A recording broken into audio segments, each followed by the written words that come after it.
السلام علیکم ورحمۃ اللہ وبرکاتہ، نحمدہ ونصلی علی رسولہ الکریم، اما بعد فاعوذ باللہ من الشیطان الرجیم، بسم اللہ الرحمن الرحیم، رب اشرح لی صدری ویسر لی امری واحلل عقدۃ من لسانی یفقہوا قولی۔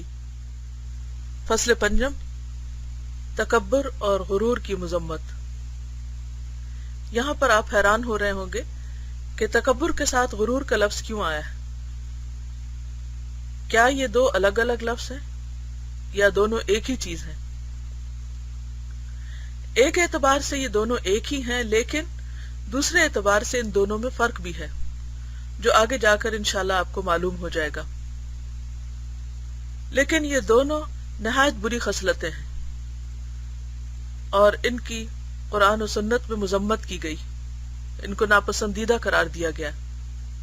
اللہ تعالیٰ نے فرمایا، سأصرف عن آیاتی الذین یتکبرون فی الارض بغیر الحق، میں اپنی آیتوں سے ان قریب ان کو پھیر دوں گا جو ناحق زمین میں تکبر کرتے ہیں، یعنی میری آیات نہ ان کو نظر آئیں گی نہ ان کو سنائی دیں گی، یعنی اللہ تعالیٰ کے احکامات سے بھی وہ پھر جائیں گے، سننا نہ چاہیں گے، اور اسی طرح کائنات میں اللہ سبحانہ و تعالیٰ کی قدرت اور عظمت پر جتنی بھی نشانیاں انسان کو نظر آ سکتی ہیں وہ ان کو نظر نہیں آئیں گی، اور اس طرح وہ نہ اللہ پر صحیح معنوں میں ایمان لائیں گے اور نہ ہی اللہ سبحانہ و تعالیٰ کی صحیح معرفت اختیار کر سکیں گے۔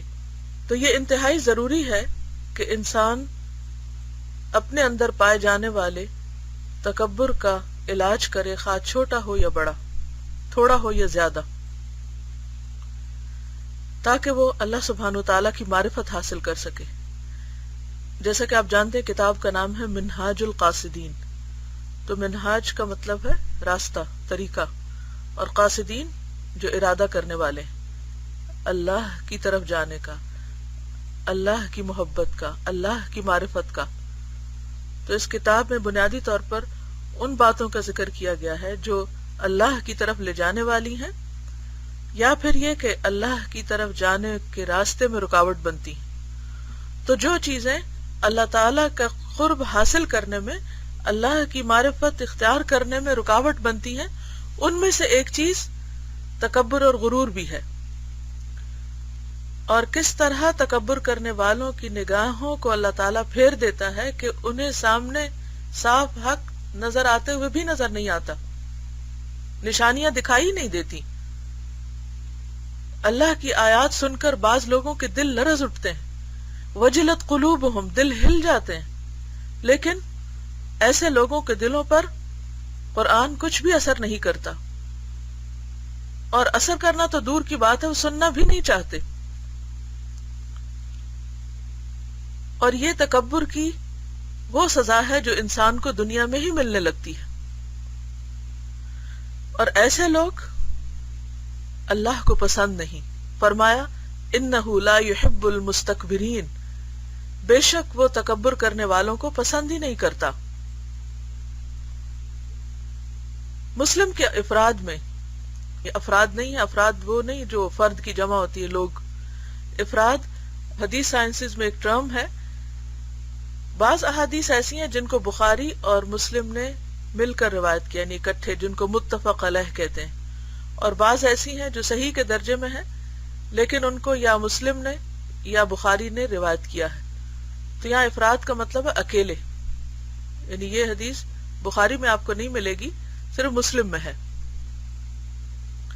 مسلم کے افراد میں حدیث صحیح ہے کہ رسول اللہ صلی اللہ علیہ وسلم نے فرمایا، جس کے دل میں ایک ذرے کے برابر بھی تکبر ہوگا وہ جنت میں نہ جائے گا۔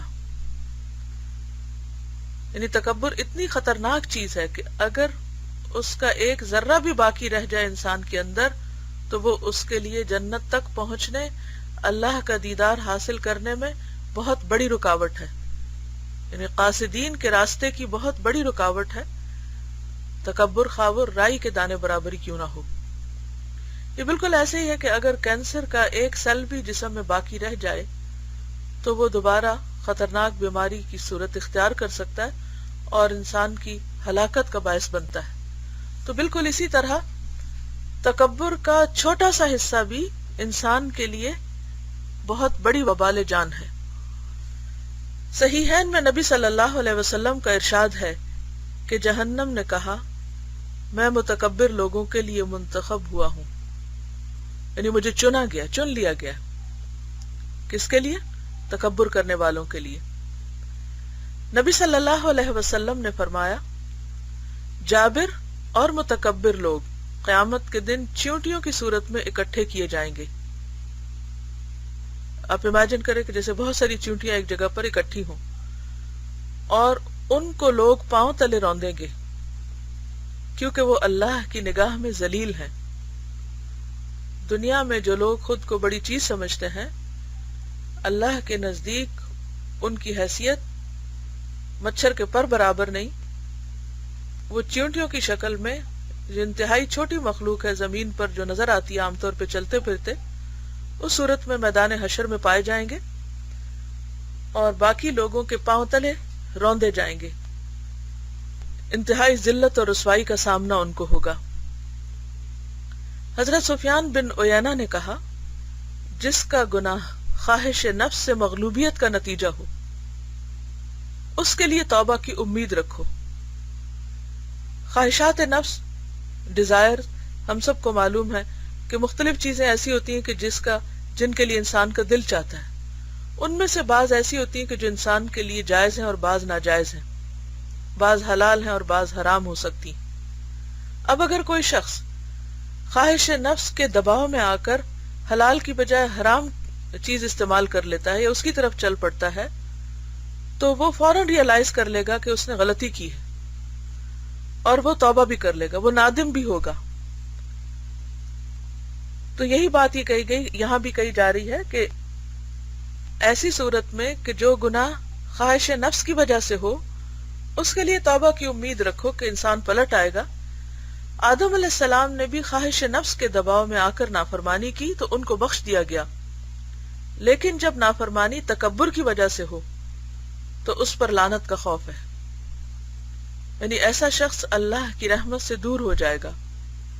ابلیس نے تکبر کی بنا پر نافرمانی کی تو اس پر لعنت برسی.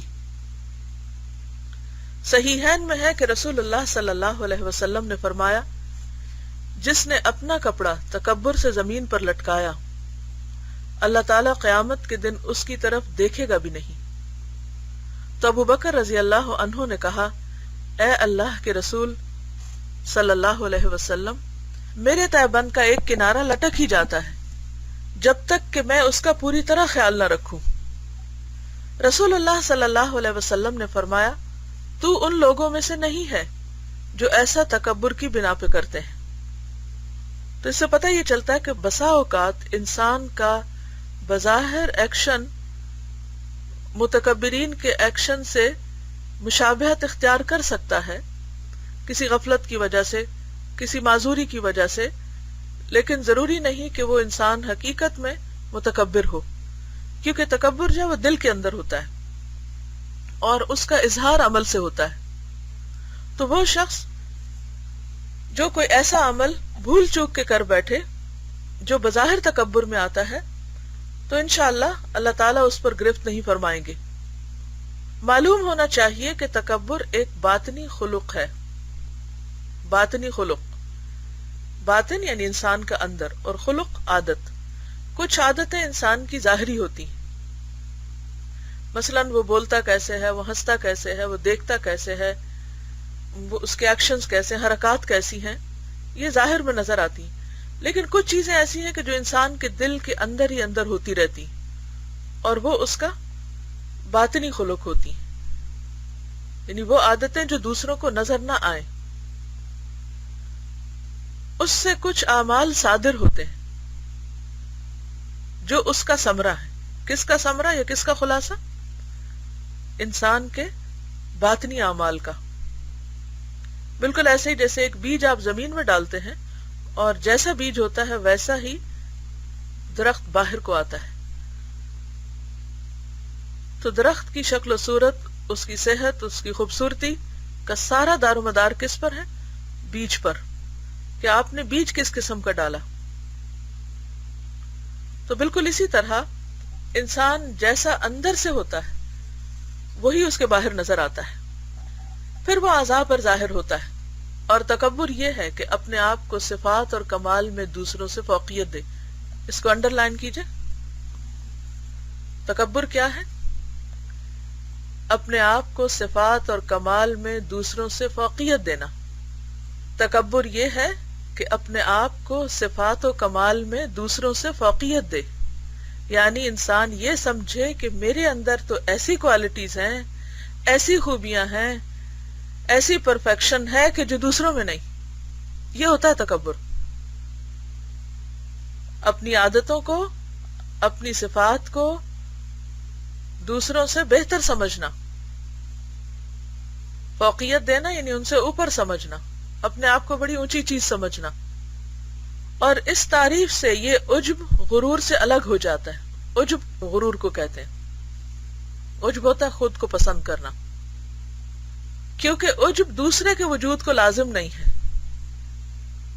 یعنی عجب میں انسان بس اپنے آپ ہی کو دیکھ دیکھ کے خوش ہوتا رہتا ہے. کچھ لوگ آئینے کے سامنے خود کو دیر دیر تک دیکھتے رہتے ہیں، اپنی حرکات و سکنات کا جائزہ لیتے رہتے ہیں اور خوش ہوتے رہتے ہیں کہ ہماری بھویں ایسی ہیں اور ہمارے دانت ایسے ہیں اور ہمارے رنگ ایسا ہے اور سکن ایسی ہے.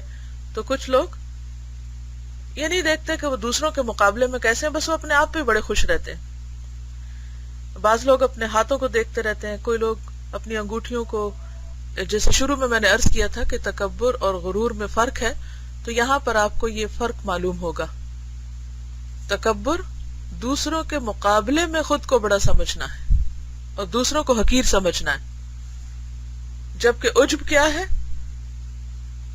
خود کو خود ہی اپنے ہی اندر اچھا سمجھتے رہنا، خود پہ خود ہی خوش ہوتے رہنا،